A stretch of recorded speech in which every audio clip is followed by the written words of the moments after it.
উপজেলা নির্বাচন বর্জনে বিএনপির তৎপরতা, ভোটারদের নিরুৎসাহিত করতে লিফলেট বিতরণ, প্রতিদ্বন্দ্বিতাপূর্ণ করতে প্রতীক দেয়নি আওয়ামী লীগ। ৭৫-এর ১৫ আগস্টের পর সেনাবাহিনীর উপর বিশ্বাস হারিয়েছিল মানুষ। সরকারের প্রচেষ্টায় জনগণের দুঃসময়ে পাশে থেকে অর্জন করেছে আস্থা, ঢাকা সেনানিবাসে প্রধানমন্ত্রী। এবং অসহায় বৃদ্ধদের ক্ষতবিক্ষত করে আনন্দ পেতেন মিল্টন সমাদ্দার। রিমান্ডে চাঞ্চল্যকর তথ্য পাওয়ায় দাবি ডিবি প্রধানের, অপরাধ গোপন রাখায় দায় এড়াতে পারে না স্ত্রীও।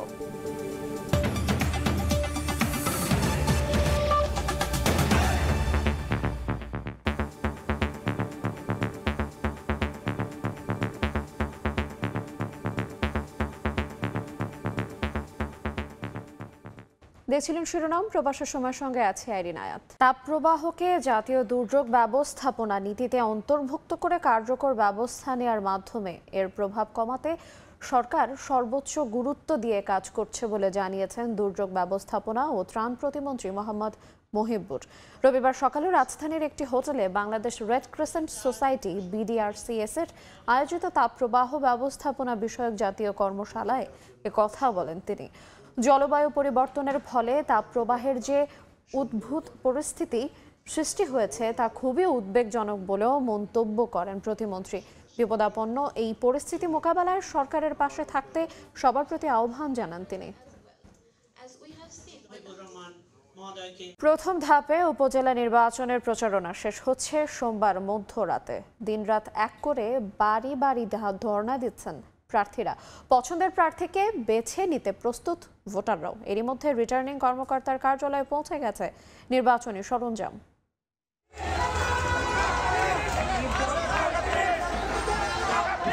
শহরনগর গ্রামে এখন বইছে ভোটের উৎসব। নানান রং আর নানান ঢঙের প্লাকার্ড বার্তা দিচ্ছে প্রতিশ্রুতির। বাদ্যের তালে তালে শেষ সময়ে ভোটারদের দৃষ্টি আকর্ষণের চেষ্টা।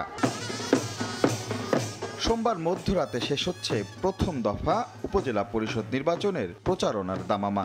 শেষ বেলায় এসে যেন ফুরসত নেই প্রার্থী আর তার কর্মী সমর্থকদের। নিজেদের নানা প্রতিশ্রুতির ফুলঝুরি নিয়ে হাজিরা দিচ্ছেন ভোটারদের দ্বারে। আমরা আশা করছি নির্বাচন কমিশনের আন্ডারে মাননীয় আমাদের নির্বাচনটা সুষ্ঠু হবে। জনগণের একটাই কথা, আমরা পরিবর্তন চাই। মানুষ স্বতঃস্ফূর্তভাবে আমাকে ভোট দেবে, তারা উৎসাহ দেখাচ্ছে। আমরা চাই জননেত্রী শেখ হাসিনার সিদ্ধান্ত বাস্তবায়ন হয়। এতদিনের প্রচারণায় সুযোগ পেয়েছেন ভোটাররাও। ভেবে নিয়েছেন কে পারবেন স্থানীয় সমস্যা খুঁজে সমাধান বের করতে। সুখে দুঃখে যিনি পাশে থাকবেন তার প্রতি আস্থা রাখবেন তারা। দীর্ঘদিন পরে একটা সুন্দর পরিবেশে প্রতীকবিহীন নির্বাচন, জনগণ যাকে মনে করবে যে তাকে দিয়ে তাদের প্রত্যাশা পূরণ হবে তাকেই ভোট দিবে। সৎ এবং যোগ্য প্রার্থী যারা, তাদেরকে আমরা নির্বাচিত করব। শহরটাকে যেন যারা রক্ষা করতে পারে, এই কাজগুলি যারা করতে পারে তাদেরকে আমরা ভোট দিব। দুর্নীতিমুক্ত এবং মাদক মুক্ত এবং সুশীল সমাজ গড়ার লোক যাতে আমরা পাই, আমরা সেই লক্ষ্যে আমরা এগোচ্ছি এবং আমরা তাকেই আমরা ভোট দেব। এরই মধ্যে রিটার্নিং কর্মকর্তার কার্যালয়ে পৌঁছে দেয়া হচ্ছে ভোটের সরঞ্জাম। সুষ্ঠু ভোট করতে আইনশৃঙ্খলা রক্ষা বাহিনী সহ সবাই প্রস্তুত বলে জানিয়েছেন নির্বাচনী কর্মকর্তারা। নির্বাচনের আইনশৃঙ্খলা পরিবেশও স্বাভাবিক বিরাজমান। আমি আশা করি আগামী 8 মে আমরা একটা সুন্দর নির্বাচন উপহার দিতে পারব। প্রথম ধাপে দেশের 152 উপজেলায় ভোট হবে 8 মে। রাশেদ লিমন, সময় সংবাদ। এদিকে আচরণবিধি ভঙ্গের দায়ে জামালপুরের সরিষাবাড়ী উপজেলা নির্বাচনে চেয়ারম্যান পদপ্রার্থী রফিকুল ইসলামের প্রার্থিতা বাতিল করেছে নির্বাচন কমিশন। রবিবার আগারগাঁওয়ের ইসি সচিবালয়ে তথ্য জানান সচিব মোহাম্মদ জাহাঙ্গীর আলম। প্রকাশ্য জনসভায় আচরণবিধি লঙ্ঘন করে বক্তব্য দিয়েছিল এবং তাদের বক্তব্যের ভাষাটি ছিল আমাদের আইনের সম্পূর্ণ পরিপন্থী। নির্বাচন কমিশন সর্বসম্মতক্রমে সিদ্ধান্ত গ্রহণ করেছেন যে জামালপুর জেলার সরিষাবাড়ী উপজেলার চেয়ারম্যান পদপ্রার্থী জনাব মোহাম্মদ রফিকুল ইসলাম উপজেলা পরিষদ নির্বাচন আচরণ বিধিমালা 2016 এর বিধি 18 এবং 31 এর বিধান লঙ্ঘন করেছেন বিধায় উক্ত বিধিমালার বিধি 33 এর বিধান অনুযায়ী বর্ণিত নির্বাচনে তার প্রার্থিতা বাতিল করার জন্য মাননীয় নির্বাচন কমিশন সদয় সিদ্ধান্ত গ্রহণ করেছেন। উপজেলা নির্বাচন বর্জনে নানামুখী তৎপরতা চালাচ্ছে বিএনপি। ভোটারদের নিরুৎসাহিত করতে জেলায় জেলায় লিফলেট বিতরণ করছে দলটি। নির্দেশনা অমান্য করে ভোটে দাঁড়ালেই করা হচ্ছে বহিষ্কার। ডামি নির্বাচনের বৈধতা দিতে যারা অংশ নিচ্ছেন তারা বিএনপির আদর্শে বিশ্বাস করে না বলেও জানান নেতারা।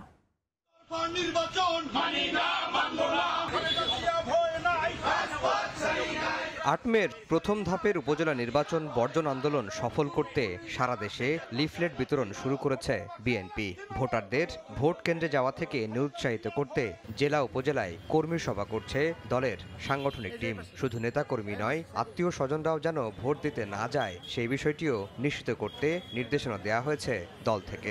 আপনারা কেউ এই দাবি সরকার, এই অবৈধ সরকারের কোনো নির্বাচনে অংশগ্রহণ করবেন না। আর দলের সিদ্ধান্তের বাইরে গিয়ে উপজেলা নির্বাচনে অংশ নিলেই করা হচ্ছে বহিষ্কার। এরই মধ্যে প্রথম ধাপে নির্বাচনে অংশ নেওয়া ৮০ জনকে বহিষ্কার করা হয়েছে। দ্বিতীয় ধাপে বহিষ্কার হয়েছেন ৬১ জন। বহিষ্কৃত প্রার্থীদের সহযোগিতা করলেও তাদের বিরুদ্ধে সাংগঠনিক ব্যবস্থা নেওয়ারও হুঁশিয়ারি দিয়েছে দলটি। এরপরও ভোট থেকে বিরত রাখা যাচ্ছে না দলের তৃণমূলের অনেক নেতাকর্মীকে। দলটির নেতারা বলছেন, দলের নীতির বাইরে গেলেই সাংগঠনিক ব্যবস্থা এক্ষেত্রে কোনো ছাড় নয়। বাংলাদেশ জাতীয়তাবাদী দল একটি সমুদ্রের মতো দল। এইখানে এই যে কয়জন ব্যক্তি নির্বাচনে অংশগ্রহণ করেছে তাদেরকে বহিষ্কার করলে দলের এতটুকু ক্ষতি হবে না, বরঞ্চ অন্যান্য নেতা কর্মীরা সতর্ক হয়ে যাবে এবং আগামী দিনে তারা দলের বিরুদ্ধে কেউ সাহস পাবে না কোনো পদক্ষেপ গ্রহণ করতে। রোববার সকালে জাতীয় প্রেসক্লাবে এক আলোচনা সভায় বিএনপির স্থায়ী কমিটির সদস্য ডক্টর আব্দুল মঈন খান বলেন, 18 কোটি মানুষকে জোর করে আওয়ামী লীগের নীতিতে চলতে বাধ্য করা হচ্ছে। একই লাইনে আওয়ামী লীগের নীতি অনুযায়ী, কথা অনুযায়ী, বক্তব্য অনুযায়ী, চিন্তাধারা অনুযায়ী বাংলাদেশের 18 কোটি মানুষকে একই লাইনে চলার জন্য যেখানে বাধ্য করা হয় সেখানে সংবাদপত্রের স্বাধীনতা থাকতে পারে। ৭ জানুয়ারির জাতীয় নির্বাচন বর্জন আন্দোলন সফল হয়েছে দাবি করে দলটির নেতারা বলছেন, তাদের আহ্বানে সাড়া দিয়ে উপজেলা নির্বাচনেও ভোট দিতে যাবে না জনগণ। আফজাল হোসেন, সময় সংবাদ, ঢাকা। প্রতিদ্বন্দ্বিতাপূর্ণ করতেই দলীয় প্রতীক দেয়নি আওয়ামী লীগ, তবে অন্য দল চাইলে প্রতীক নিয়ে নির্বাচন করতে পারে বলে মন্তব্য করেছেন দলের সাধারণ সম্পাদক ওবায়দুল কাদের। এমপি মন্ত্রীর পরিবারের সদস্যদের নির্বাচনে অংশগ্রহণ না করা দলের নীতিগত সিদ্ধান্ত বলেও জানিয়েছেন তিনি। উপজেলা পরিষদের প্রথম ধাপের নির্বাচনের বাকি মাত্র 2 দিন। আগেই দলীয় প্রতীক ছাড়া অংশ নেয়ার সিদ্ধান্ত জানায় আওয়ামী লীগ। নিষেধাজ্ঞা দেয়া হয় এমপি মন্ত্রীদের পরিবারের কাউকে নির্বাচনে অংশ নিতে। রোববার সংবাদ সম্মেলনে আওয়ামী লীগের সাধারণ সম্পাদক জানান, নির্বাচন প্রতিদ্বন্দ্বিতাপূর্ণ করতেই এমন সিদ্ধান্ত নেওয়া হয়েছে। অন্য দল চাইলে প্রতীক নিয়ে নির্বাচন করতে পারে। আমরা একটা নতুন কৌশলে জাতীয় নির্বাচন করেছি এবং তার ধারাবাহিকতা আমরা মনে করেছি যে প্রতীক ছাড়া নির্বাচনটা করলে প্রতিদ্বন্দ্বিতামূলক হবে। আমরা নিজেরা প্রতীক দিইনি, অন্যেরা প্রতীক ব্যবহার করবে না, এ ব্যাপারে আমাদের দ্বিমত। দ্রব্যমূল্যের ঊর্ধ্বগতি ও অর্থনৈতিক চাপ প্রসঙ্গে ওবায়দুল কাদের বলেন, যুদ্ধের কারণে বৈশ্বিক সংকটের প্রভাব মুক্ত নয় বাংলাদেশ। যুদ্ধের কারণে যে অর্থনৈতিক সংকট এটা সারা বিশ্ব জুড়ে এবং তার প্রতিক্রিয়া প্রভাব আমাদের এখানেও আছে।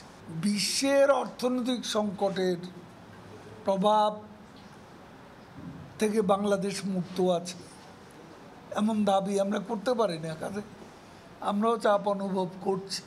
যুক্তরাষ্ট্রের নিজেদেরই মানবাধিকার নেই উল্লেখ করে ইসরায়েলের নৃশংসতার পরও দেশের বিরোধী দলগুলো চুপ কেন, এমন প্রশ্ন রাখেন ওবায়দুল কাদের। মানবাধিকার এক জায়গায় একরকম কেন? সানবীর রূপল, সময় সংবাদ, ঢাকা। ৭৫-এর 15 আগস্টের পর সেনাবাহিনীর উপর আস্থা হারিয়েছিল মানুষ, তবে আওয়ামী লীগ সরকারের উদ্যোগে জনগণের দুঃসময়ে পাশে থেকে আবারও বিশ্বাস অর্জন করেছে। রবিবার ঢাকা সেনানিবাসে 2টি নতুন ভবনের উদ্বোধন শেষে দরবার হলে এই কথা বলেন সরকার প্রধান। প্যাথোলজিক্যাল পরীক্ষা ও রোগ নির্ণয় পদ্ধতির আধুনিকায়নের মাধ্যমে সশস্ত্র বাহিনীর সদস্য সহ অন্যান্য নাগরিকদের মানসম্মত স্বাস্থ্যসেবা নিশ্চিতে আর্ম ফোর্সেস ইনস্টিটিউট অব প্যাথোলজির কলেবর বাড়ায় সরকার। নির্মাণ করা হয় 14 তলা নতুন ভবন। রোববার সকালে ঢাকা সেনানিবাসে বাংলাদেশ সেনাবাহিনী পরিচালিত প্যাথোলজিক্যাল পরীক্ষাগার ও রক্ত সঞ্চালন কেন্দ্র AFIPর নতুন এই ভবনের উদ্বোধন করেন প্রধানমন্ত্রী শেখ হাসিনা। ঘুরে দেখেন বিশেষায়িত প্রতিষ্ঠানটির বিভিন্ন সুযোগ সুবিধা। পরে উদ্বোধন করেন আর্মি সেন্ট্রাল অডিটোরিয়াম, সেনা প্রাঙ্গণ। এরপর সেনা কর্মকর্তা ও সদস্যদের সঙ্গে দরবারে অংশ নেন সরকার প্রধান। বলেন, আওয়ামী লীগ সরকারের প্রয়াসে ৭৫-এর পর হারানো আস্থা বিশ্বাস আবারও ফিরে পেয়েছে সশস্ত্র বাহিনী। ৭৫ 15 আগস্টের পরে সেনাবাহিনীর উপরে যে আস্থা এবং বিশ্বাস সাধারণ মানুষ কিন্তু হারিয়ে ফেলেছিল। আমার প্রচেষ্টা ছিল যে সেনাবাহিনীর প্রতি আমাদের সাধারণ মানুষের একটা আস্থা বিশ্বাস যেন সৃষ্টি হয়, যেটা যে কোনো একটা সেনাবাহিনীর জন্য একান্তভাবে জরুরি। যে কোনো সময় দেখা দিলে আমাদের সশস্ত্র বাহিনী জনগণের পাশে আছে এবং জনগণের একটা ভরসা স্থল হিসেবে সে আস্থা আজকে আমাদের সশস্ত্র বাহিনী অর্জন করতে সক্ষম হয়েছে। এ সময় ফোর্সেস গোল 2030-এর আলোকে সশস্ত্র বাহিনীর আধুনিকায়নে সরকারের লক্ষ্য তুলে ধরেন শেখ হাসিনা। আমরা চাচ্ছি আমাদের সশস্ত্র বাহিনী আধুনিক জ্ঞান সম্পন্নভাবে প্রতিষ্ঠিত হবে। সেই সাথে যেহেতু আমাদের 2008 নির্বাচনের লক্ষ্য ছিল ডিজিটাল বাংলাদেশ গড়ে তোলা, কাজে আধুনিক প্রযুক্তি জ্ঞান সম্পন্ন আমাদের সশস্ত্র বাহিনী গড়ে উঠবে, সেটাই আমাদের লক্ষ্য এবং সেভাবে আমরা কাজ করে যাচ্ছি। জাতিসংঘ শান্তিরক্ষা মিশনে বাংলাদেশের সশস্ত্র বাহিনী সব দেশের প্রশংসা অর্জন করেছে উল্লেখ করে প্রধানমন্ত্রী বলেন, এ ধারাকে আরও এগিয়ে নিতে চায় সরকার। জাতির পিতা বঙ্গবন্ধু শেখ মুজিব যে ফারুক ভিয়া, রবিন, সময় সংবাদ, ঢাকা। গাজীপুরে ট্রেন দুর্ঘটনার 3 দিন পরও ধকল কাটিয়ে উঠতে পারেনি রেল। উত্তর পশ্চিমাঞ্চলের শিডিউল বিপর্যয় ঠেকেছে চরমে। প্রতিটি ট্রেনই কমলাপুর ছেড়েছে 8 থেকে 10 ঘন্টা দেরিতে। শিডিউল ঠিক করতে আরও 1-2 দিন লাগবে জানিয়ে স্টেশন ম্যানেজার বলেন, পুরনো সিগন্যাল পদ্ধতির কারণেই ঘটছে দুর্ঘটনা। কমলাপুরের প্ল্যাটফর্ম জুড়ে মানুষের ভিড়, দীর্ঘ অপেক্ষায় চোখে মুখে ক্লান্তির ছাপ। কাঙ্ক্ষিত ট্রেনের জন্য কারো অপেক্ষা 5 ঘন্টার, কারো অপেক্ষা ছাড়িয়েছে 12 ঘন্টার বেশি। উত্তরবঙ্গের ট্রেন ধূমকেতু, বুড়িমারি, রংপুর এক্সপ্রেসের যাত্রীদের অপেক্ষা যেন শেষ হওয়ারই নয়। দাঁড়িয়ে থেকে ক্লান্ত মানুষ, উপায় না পেয়ে শুয়ে পড়েন অনেকেই। রোববার সর্বোচ্চ বিলম্ব করে কমলাপুর ছেড়ে গেছে রংপুর এক্সপ্রেস ট্রেন। সকাল 9টায় ছেড়ে যাওয়ার কথা থাকলেও ট্রেনটিকে প্ল্যাটফর্মে দেয়া হয় রাত 8:30টার দিকে। পরে রাত 9টায় 12 ঘন্টা বিলম্ব করে রাজধানী ছেড়ে যায়। আমরা আসছি সকাল 7টা বাজে স্টেশনে, জানি 9:10 ট্রেন, যেহেতু ঢাকা শহরে যানজট এই জন্য অনেক আগেই আসছে, অপেক্ষা করতেছিলাম। Train late. এখন বর্তমানে প্রায় 8 থেকে 9 ঘন্টা অপেক্ষা করে ট্রেন পাচ্ছি। ট্রেন 9:10 ছাড়িনি, তারপরে এই পর্যন্ত আমরা 10 থেকে 12 ঘন্টা লেট। সারাদিন বসে থাকা খুবই অসুবিধা হচ্ছে।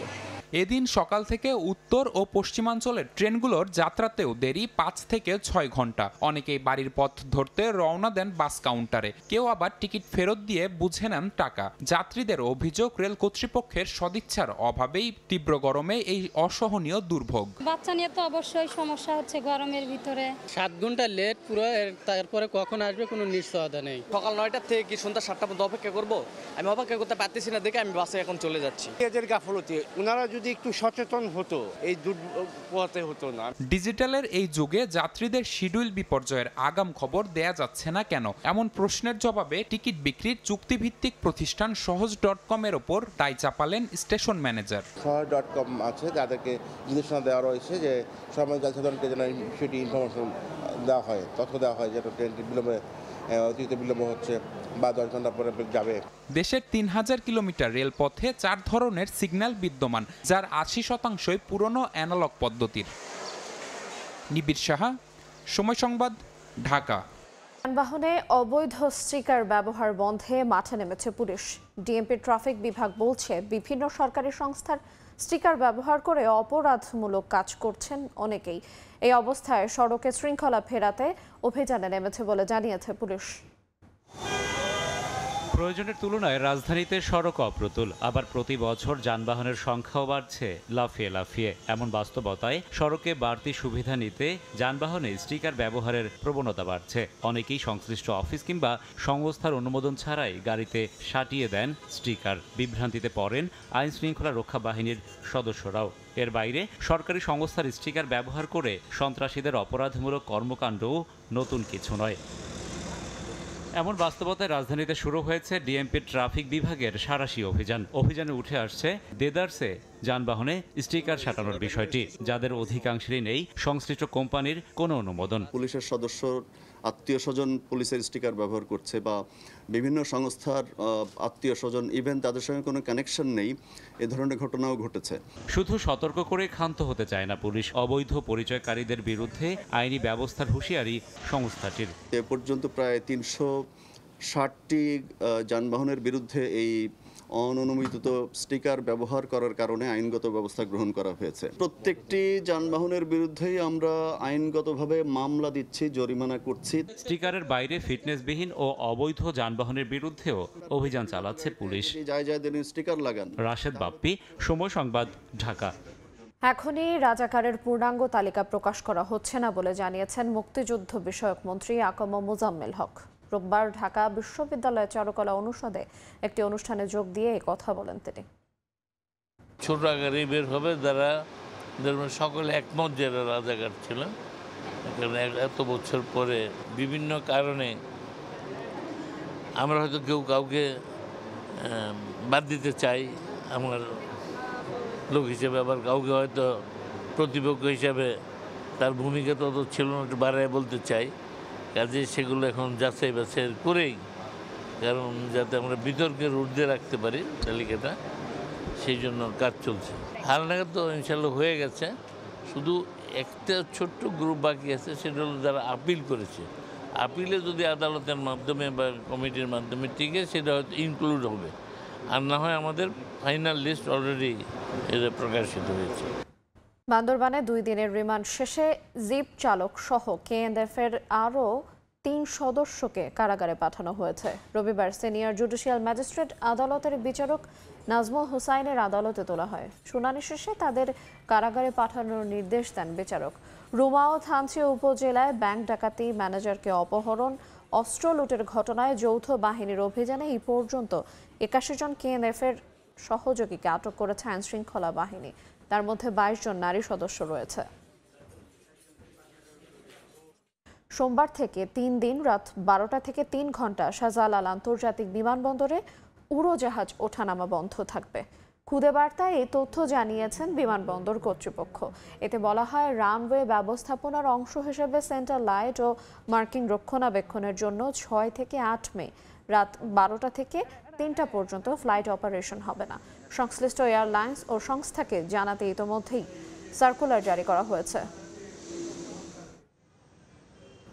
মুক্ত গণমাধ্যম নিয়ে রিপোর্টার্স উইদাউট বর্ডার্স RSF এর তালিকা নিয়ে প্রশ্ন তুলেছেন তথ্য সম্প্রচার প্রতিমন্ত্রী মোহাম্মদ আলী আরাফাত। রবিবার সচিবালয়ে সাংবাদিকদের প্রশ্নের উত্তরে এই মন্তব্য করেন তিনি। এর আগে বাংলাদেশে নিযুক্ত ইটালির রাষ্ট্রদূত অ্যান্টনিও আলেসান্দ্রোর সৌজন্য সাক্ষাৎ করেন মন্ত্রী। পরে সাংবাদিকদের প্রশ্নের উত্তরে বলেন, RSF এর গ্রহণযোগ্যতা নিয়েও প্রশ্ন রয়েছে, যাদের কাছ থেকে তারা তথ্য উপাত্ত নিয়েছে তা নিয়েও প্রশ্ন আছে। RSF-কে উত্তর দেওয়া হবে বলেও জানান মোহাম্মদ আলী আরাফাত।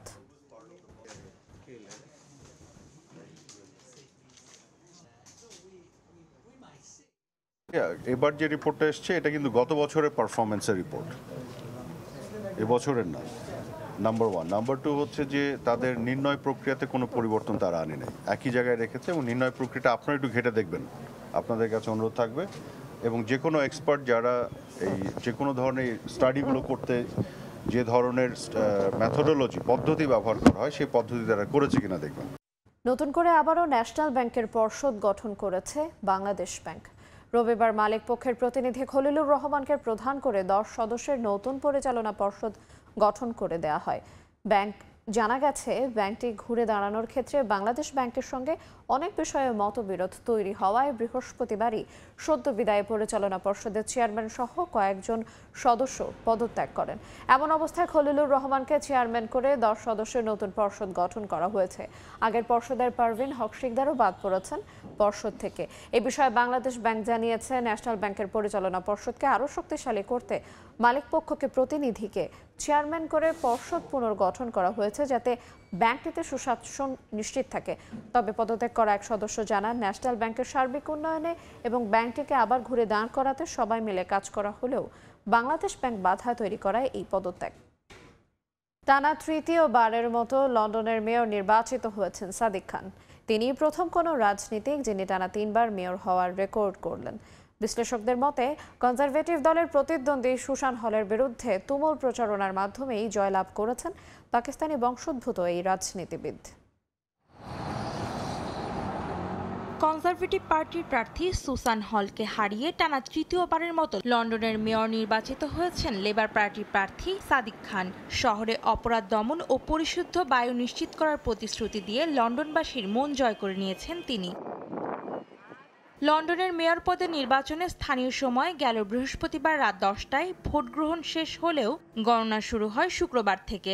শনিবার বিকেল 4:30 নাগাদ প্রকাশ করা হয় ফলাফল, যেখানে দেখা যায় প্রতিদ্বন্দ্বী সুসান হলকে 2,76,000-এর বেশি ভোটের ব্যবধানে হারিয়েছেন সাদিক খান।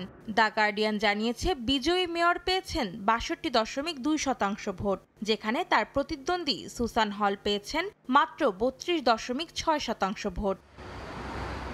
এদিকে কনজারভেটিভ পার্টির প্রতিদ্বন্দ্বী হলের বিরুদ্ধে তুমুল প্রচারণার মাধ্যমেই সাদিক খান জয়লাভ করেছেন বলে মনে করছেন বিশ্লেষকরা। এমনকি লন্ডনের সাবেক মন্ত্রী পল স্কুলি সহ আরও হাই প্রোফাইল টরি প্রার্থীদের পেছনে ফেলেই নির্বাচিত হয়েছেন তিনি। এর আগে 2016 সালে লেবার পার্টি থেকে প্রথমবার লন্ডনের মেয়র নির্বাচিত হন পাকিস্তানি বংশোদ্ভূত এই প্রার্থী। এরপর 2021 সালে দ্বিতীয়বার নির্বাচিত হন তিনি।